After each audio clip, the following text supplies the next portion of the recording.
বাংলা বলছি চ্যানেলটি সাবস্ক্রাইব করুন এবং সমস্ত অনুষ্ঠানের আপডেট পেতে বেল আইকনটি অন করুন।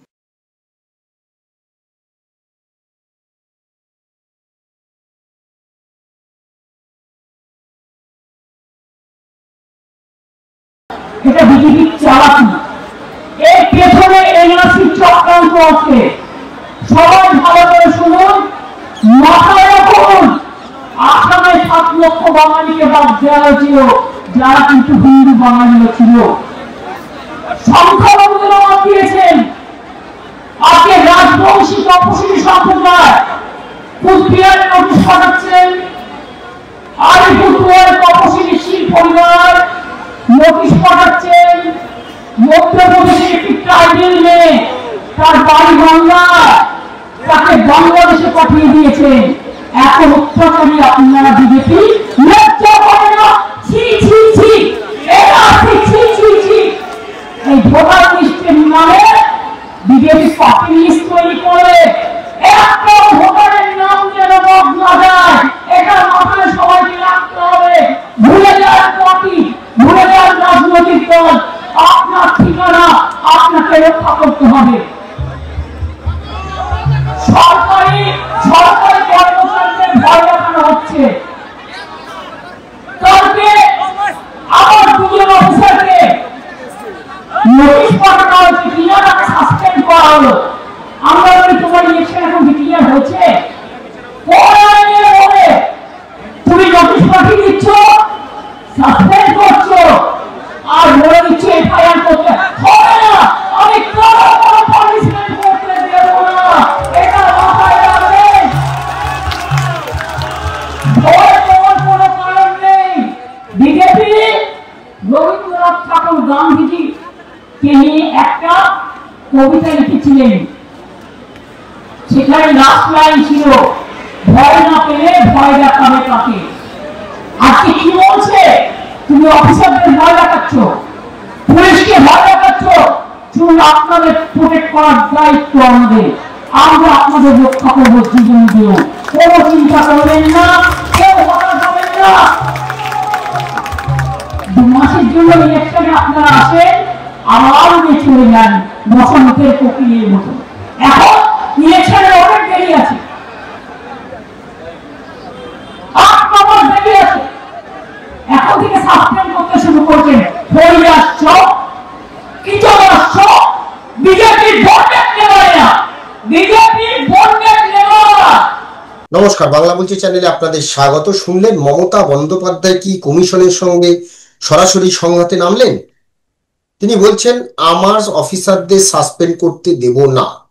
ভোটার লিস্টে কারচুপির অভিযোগে মঙ্গলবার বারুইপুর পূর্ব ও ময়না বিধানসভা কেন্দ্রের 2 ইআরও অর্থাৎ ইলেকটোরাল রেজিস্ট্রেশন অফিসার এবং 2 সহকারী ইআরও কে সাসপেন্ড করেছে নির্বাচন কমিশন এবং সেই সঙ্গে আরো এক ডেটা এন্ট্রি অপারেটরের বিরুদ্ধে ফৌজদারি মামলার নির্দেশ দিয়েছে। আর তাই নিয়ে ঝাড়গ্রামে মুখ্যমন্ত্রী মমতা বন্দ্যোপাধ্যায় কমিশনকে কাঠগড়ায় তুলছেন। তিনি বলেছেন ভোটের তো এখনো 8 মাস বাকি, এখন থেকেই অফিসারদের ভয় দেখাচ্ছ, ক্ষমতা দেখাচ্ছ। কার ক্ষমতা দিয়ে এই কাজ করছো? অমিত শাহ দালালি করছো। শুধু তিনি এটা নয়, তিনি স্পষ্ট বলেছেন নির্বাচনের যে প্রশাসনিক কর্মীরা অর্থাৎ পাশে দাঁড়িয়ে তিনি বলেছেন ভয় পাওয়ার কিছু নেই, আপনাদের প্রোটেক্ট করার দায়িত্ব আমার। ওরা কিছু করতে পারবে না, ওরা বসন্তের কোকিল, 2 মাসের জন্য আসে, 2 মাসের জন্য উড়ে যায়।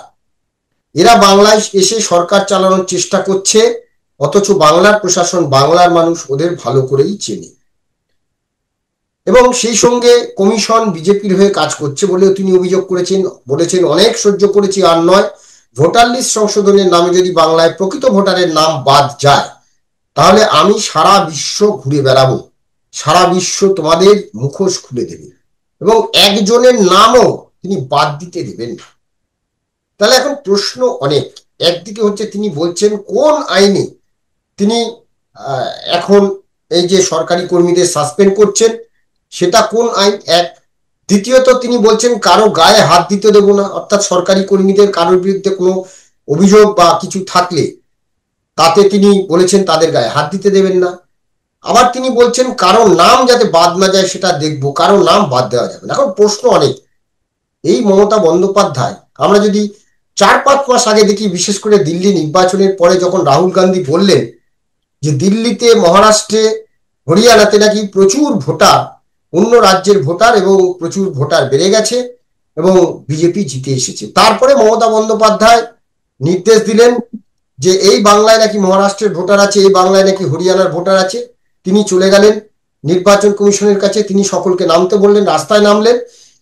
কিন্তু যখন নির্বাচন কমিশন বিহারে এসআইআর, স্পেশাল ইন্টেন্সিভ যে রিভিশন যেটা করছে, বিশেষ যে সমীক্ষা ভোটারদের, তখন মমতা বন্দ্যোপাধ্যায় হঠাৎ উল্টে এই কথা কেন বলছেন? আজকে আমরা এই বিষয়গুলি নিয়ে আলোচনা করব। আমি বিপ্লব, আমার সঙ্গে রয়েছেন আইনজীবী চন্দ্রশেখর বাগ। চন্দ্রশেখর দা, আপনাদের স্বাগত। চন্দ্রশেখর দা, মুখ্যমন্ত্রীর যে বক্তব্য, কোথাও কি মনে হচ্ছে যে সাংবিধানিক কোন রকম সংকট দেখা দিতে পারে যদি যদি এসআইআর এই রাজ্যে হয়? বিপ্লব বাবু, ব্যাপার হচ্ছে যে মাননীয় মুখ্যমন্ত্রী যে কথাগুলো বলছেন, এগুলো রাজনৈতিক মঞ্চ থেকে বলা, একটা রাজনৈতিক বাতাবরণ তৈরি করা। কিন্তু তিনি গত 21শে জুলাই যখন সমাবেশের সময় তিনি বলেছিলেন ইলেকশন কমিশনের বিরুদ্ধে আমরা মামলায় যাব বা কোন স্টেপ নেব, এরম জাতীয়। এখন কথা হচ্ছে যে এই রাজনৈতিক বক্তব্য রাখাটা কিন্তু কোনো অসুবিধার কিছু নেই, এর কোনো ভিত্তিহীন, যতক্ষণ না তিনি রাজ্য সরকারের তরফ থেকে বা তাদের দলের তরফ থেকে কোনো লিখিত আকারে ইলেকশন কমিশনের বিরুদ্ধে কোনো স্টেপস নেন বা কোনো লিখিত কোনো অভিযোগ কিছু করেন যে যেটা ইলেকশন কমিশন করছে সেটা আইন বহির্ভূত। এখন একটা জিনিস বুঝতে হবে, election commission under article 324 of the constitution of India একটি কনস্টিটিউশনাল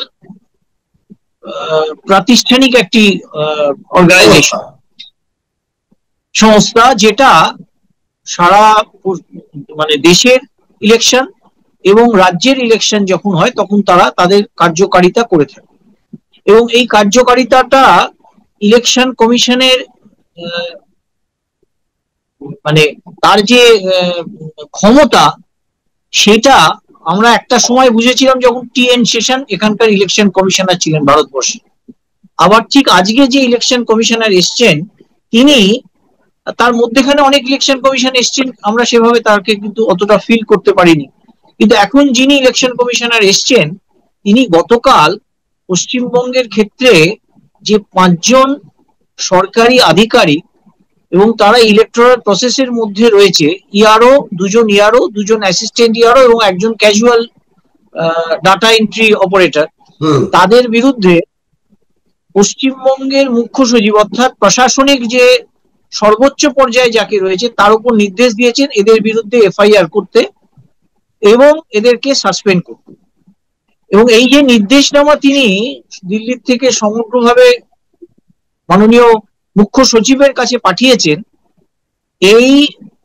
এটার দ্বারা এই মেসেজটা কিন্তু সমগ্র ভারতবর্ষে তথা পশ্চিমবঙ্গে যারা ইলেকটোরাল প্রসেসের মধ্যে রয়েছে তারা নিজেদেরকে রাজ্য সরকারের কর্মচারী ভাবতে পারে, কিন্তু যখনই তারা ইলেকশন প্রসেসের মধ্যে থাকবে বা ইলেকটোরাল প্রসেসের মধ্যে তারা, কারণ ইলেকটোরাল প্রসেসের মধ্যে থাকা মানে তারা একটা এক্সট্রা এমএলইউমেন্টস, একটা অ্যালাওয়েন্স পায়, এবং তখন কিন্তু তাদের ব্যক্তি হিসেবে এক থাকলেও চারিত্রিকভাবে তারা কিন্তু ইলেকশন কমিশনারের আন্ডারে একটা নিউট্রালিটি মেনটেন করে তাকে চলতে হবে। এবং যখনই এই যে 5 জনের ক্ষেত্রে অভিযোগ বা এফআইআর করার জন্য নির্দেশ এসছে, সেই 5 জনের যে মানে কাজ যেটা তারা করেছে সেটা হচ্ছে এই যে ইলেকটোরালের মধ্যে যে ডাটা সমস্ত রয়েছে সেই ডাটাটা আউটসোর্সিং করে অন্য এজেন্সির কাছে দিয়ে দিয়েছে। এর ফলে যে এন্টায়ার যে মানে যেটা একটা সিক্রেট একটা যে জিনিস, সেই সিক্রেটটাকে ওপেন করে বাইরের এজেন্সির কাছে দিয়ে দেওয়ার ফলে সঙ্গে সঙ্গে ইমিডিয়েটলি এই কেন্দ্রের থেকে একদম ইলেকশন কমিশনার সোজাসুজি এই নির্দেশটা পাঠিয়েছে এফআইআর করার জন্য এবং সাসপেন্ড করতে। এখন মাননীয় মুখ্যমন্ত্রী কি বলছেন, কিন্তু সেটা রাজনৈতিক বক্তব্য। তিনি কোনো আহ, আহ, সরকারের তরফ থেকে কোনো লিখিত আকারে ইলেকশন কমিশনারের কাছে কোনো আহ, দরখাস্ত বলুন বা অভিযোগ কিছু করেননি, বা কোনো অর্থাৎ সুপ্রিম যদি কোর্টের বলা কাছে যায় আইনগত কোনো, মুখ্যমন্ত্রী যেটা বলছেন আইনগত কোনো ভিত্তি বা প্রশাসনিক ভিত্তি সেটা নেই। আইনগত ভিত্তি যেটা সেটা নির্বাচন কমিশন করে দেখিয়েছে, আর একটা মুখ্যমন্ত্রী যেটা বলছেন সেটা একটা ভরা সবাই বলছেন, এটা মৌখিক তথ্য। একটা রাজনৈতিক বাতাবরণ তৈরি একদম করছেন, আর কিছু না। রাজনৈতিক বাতাবরণ তৈরি করা, একদম এই জায়গা থেকে। এবং দেখুন, হুম। একটা জিনিস যেটা, সেটা হচ্ছে এই যে বাংলা ভাষার উপর অত্যাচার, এই যে একটা বাতাবরণ তৈরি করেছে, এটা কিন্তু আরেকটা জিনিস যেটা হবে সেটা হচ্ছে এই যে বাংলার ইলেকশন কমিশনের যেই যে পদক্ষেপের ফলে এটা আবার একটা বলবে ওই যে বাঙালিদের উপর অত্যাচার হচ্ছে, ইলেকশন কমিশন কেন্দ্রের লোক, হ্যাঁ, স্বরাষ্ট্রমন্ত্রীর লোক বাংলার উপর অত্যাচার, মানে ওই বাংলা সেন্টিমেন্টটাকে নিয়ে মাননীয় মুখ্যমন্ত্রী এবারে ইলেকশনটা মানে বৈতরণী পার হওয়ার চেষ্টা করছেন। যার ফলে ওনার কাছে কোনো কিন্তু আইনি কোনো সেরাম ভাবে কিচ্ছু নেই। তার কারণ এই যে ইলেকশন কমিশন যে স্টেপস নিয়েছে, সেই স্টেপসটা কিন্তু representation of the people's act 1950 1951 ওই আইন অনুযায়ী, এবং সেটা সম্পূর্ণভাবে ইলেকশন কমিশনের প্রেরোগেটিভ। এর বিরুদ্ধে কি স্টেপ নেওয়া যায়, তার বিরুদ্ধে যদি মামলা করতে পারা যায় মামলা করা যায়, কিন্তু রাজ্য সরকারের তরফ থেকে বা তৃণমূল দলের তরফ থেকে কোনো মামলা বা কোনো লিখিত আকারে কোনো অভিযোগ কিন্তু কোথাও কিছু নেই। এটা একটা সামনে একটা রাজনৈতিক মানে মানুষের কাছে একটা ভুল তথ্য জানিয়ে একটা বাতাবরণ তৈরি করা, বাঙালি ইত্যাদি এই সমস্ত মিলিয়ে যে ইলেকশন কমিশনও বাঙালিদের উপর অত্যাচার করছে, এই সমস্ত আর কি। এইখান থেকে প্রশ্ন যে যদি ধরুন ইলেকশন কমিশন এসআইআর করলো বা করতে আসছে, তিনি বলছেন একজনের নামও বাদ দিতে দেব না, এই যে কথাটার মধ্য দিয়ে কোথাও কিছুদিন আগে তিনি যে বিরোধিতা করেছিলেন যে প্রচুর বাইরের নাম উঠেছে, তাহলে কোথাও কি মানে একদিকে হচ্ছে যে এই কথা প্রচুর ভুয়ো ভোটার আছে, মৃত ভোটার আছে, এগুলো আমরা জানি, এগুলো তো তারাই তৃণমূলই অভিযোগ করছে। সেই জায়গা থেকে তিনি বলছেন একজন ভোটারেরও নাম বাদ দেওয়া যাবে না, দিয়ে দেখুন। তো এইখানটাতেই প্রশ্ন, তাহলে কি তিনি চান যে মৃত ভোটার বা ভুয়ো ভোটার বা অনুপ্রবেশকারী যারা রয়েছেন তারা থাকুক? দেখুন, ব্যাপার হচ্ছে যে মাননীয় মুখ্যমন্ত্রী এই কথাগুলো সবটাই, আমি যে কথাটা বললাম, সবই মৌখিক। মাননীয় আপনারা সাংবাদিকরা, আমি বলবো একটাই প্রশ্ন যে মাননীয় মুখ্যমন্ত্রীকে বলতে, যে আপনি যে কথাটা বলছেন এটা লিখিতভাবে অভিযোগ করে ইলেকশন কমিশনে দিন, শুধু যে আমি কোনো ব্যক্তির নাম আমি কাটতে দেব না। আজকে মাননীয় মুখ্যমন্ত্রী কিংবা প্রশাসনিক মুখ্য সচিবকে দিয়ে যদি কোনো লিখিত ভাবে এই ইলেকশন কমিশনের কাছে এই দরখাস্ত দিতে পারেন, তাহলে বুঝবো যে কথাটা উনি বলছেন সেটা সত্যিকারে তিনি অ্যাকচুয়ালি প্র্যাকটিস করতে চাইছেন, এবং সেক্ষেত্রে তার কনসিকুয়েন্সটা কোন জায়গায় গিয়ে দাঁড়াবে সেটা তখন তিনি বুঝতে পারবেন। এগুলো একটা মানে ওই ভাঁওতাবাজি, একটা এরকম হাওয়া তুলে একটু হাওয়া গরম করা যাকে বলে, বরাবরই উনি এরকম টাইপের রাজনৈতিক হাওয়া গরম করে রাজনীতি করে চলে এসছেন। সেইটা এবারে আর বোধহয় বোধহয় সেইভাবে পারা যাচ্ছে না, যদি পারছেন না। কমিশন বাধাপ্রাপ্ত হয়, ধরুন যারা ইআরও বা তাদের আরো যারা এআরও আছে বা যারা কম্পিউটার অপারেটর, তাদের বিরুদ্ধে যদি কোনো অভিযোগ থাকে, যেভাবে কমিশন ব্যবস্থা নিচ্ছে বা নেবে, সেক্ষেত্রে যদি এবং এসআইআর যদি এই রাজ্যে নির্দেশ আছে, এখনো নির্দেশটা আসেনি, বলা হচ্ছে আটঘাট বাজছে, এখনো সরাসরি নামেনি কমিশন, যদি নামে সেক্ষেত্রে যদি কোথাও বাধাপ্রাপ্ত হয় কমিশন, সেক্ষেত্রে কি হতে পারে? সেক্ষেত্রে ঠিক আজকে ধরুন যে ইলেকশন কমিশনের যারা দায়িত্বপ্রাপ্ত ইআরও ছিল তাদের বিরুদ্ধে যেরকম এফআইআর হয়েছে এবং সাসপেন্ড হয়েছে, তেমনি যদি কেউ এই এই তাকে সরকারি কর্ম কাজে যদি বাধা দান করে, সেটা একটা আইনত অপরাধ। আমাদের ভারতীয় ন্যায় সংহিতা থেকে, আগে ইন্ডিয়ান পেনাল কোড, ভারতীয় ন্যায় সংহিতা এবং এই রিপ্রেজেন্টেশন অফ পিপলস অ্যাক্ট, এই প্রভিশন সমস্ত জায়গায় যদি তাদেরকে বাধা দেওয়া হয়, তাদের বিরুদ্ধে ইলেকশন কমিশন স্টেপ নিতে পারে। এবং তার সঙ্গে যেটা, সেটা হচ্ছে প্রধান বা ভারতের রাষ্ট্রপতির কাছে তিনি জানাতে পারেন যে কোনো একটি অঙ্গরাজ্য তারা ইলেকশন কমিশনারকে তাদের কাজ করতে দিতে বাধা দিচ্ছে, এবং সেক্ষেত্রে একটা কনস্টিটিউশনাল ক্রাইসিস হওয়ার জায়গা, অর্থাৎ সংবিধান সংকটের একটা পরিস্থিতি তৈরি হবে। এবং আমার মনে হয় মাননীয় মুখ্যমন্ত্রী সেই দিকেই চাইছেন, একটা কনস্টিটিউশনাল ক্রাইসিস। উনি সবসময় ঘোলা জলে মাছ ধরা ওনার অভ্যেস, এই ঘোলা জলটা তৈরি করার চেষ্টা করছেন যেভাবে হোক, যেন তেন প্রকারণে একটা ঘোলা জল তৈরি হোক, যাতে উনি ওই বৈতরণী পার করে দিতে পারেন ওই ঘোলা জলে মাছটি ধরে। না, এই যে আপনি যেটা সাংবিধানিক সংকট বলছেন রাষ্ট্রপতির কাছে যাবে, রাষ্ট্রপতি কি সেক্ষেত্রে কি যদি দেখছে যে এখানে এমন পরিস্থিতি তৈরি হচ্ছে, সেক্ষেত্রে কি রাষ্ট্রপতি শাসন জারি করার সম্ভাবনা থাকতে পারে? বা 300 নিশ্চয়ই একটা রাজ্যে যদি যে সরকার রয়েছে সে যদি ফেডারেল স্ট্রাকচারটাকে না মেনে চলে, তাহলে তো সেক্ষেত্রে রাষ্ট্রপতিকে প্রেসিডেন্ট রুল ইম্পোজ করতেই হবে। এটা তো খুব স্বাভাবিক। আমাদের আমাদের এই কনস্টিটিউশন অফ ইন্ডিয়া, এই যে কনস্টিটিউশন অফ ইন্ডিয়া, এটা হচ্ছে ভারতবর্ষের গীতা। এইতে সমস্ত জিনিসগুলো যেভাবে মানে বলা আছে, একটা তার সমস্ত ক্ষমতাই কিন্তু তাদেরকে দেওয়া আছে। যেমন রাজ্য সরকারের ক্ষমতার কথা বলা আছে, ইলেকশন কমিশন, সুপ্রিম কোর্ট, প্রত্যেকের কথা বলা আছে, এবং প্রত্যেকে এই কনস্টিটিউশনটাকে মেনে চলতে হবে। মাননীয় মুখ্যমন্ত্রী যখন গুপ্তিমন্ত্র শপথ বাক্য নিয়ে যখন মুখ্যমন্ত্রীর আসনে বসেছিলেন, তখন তিনি এই কনস্টিটিউশনকে মেনে চলবেন বলে তিনি এই গুপ্তিমন্ত্র নিয়েছিলেন। তো এখন সেইটা যদি উনি তার পরিপন্থী কোনো কাজ করেন, তাহলে স্বাভাবিকভাবে সেক্ষেত্রে তো সেই কনস্টিটিউশনাল ক্রাইসিস, এবং সেক্ষেত্রে রাষ্ট্রপতিকে ইন্টারফেয়ার করতে হবে, এবং রাষ্ট্রপতি ইন্টারফেয়ার করা মানেই রাষ্ট্রপতি শাসন। একদম। আমরা জানি না কি হবে, বা মমতা বন্দ্যোপাধ্যায় সমস্ত এর আগে তিনি বোলপুরে শান্তিনিকেতনে গেছেন, বীরভূমে পদযাত্রা করছেন, সেখান থেকে হুঁশিয়ারি দিয়েছেন। তিনি কলকাতাতেও নেমেছেন। এখন আমরা দেখব যে তিনি ঝাড়গ্রামে গেলেন, এবং সব জায়গাতে তিনি একই কথা বলছেন।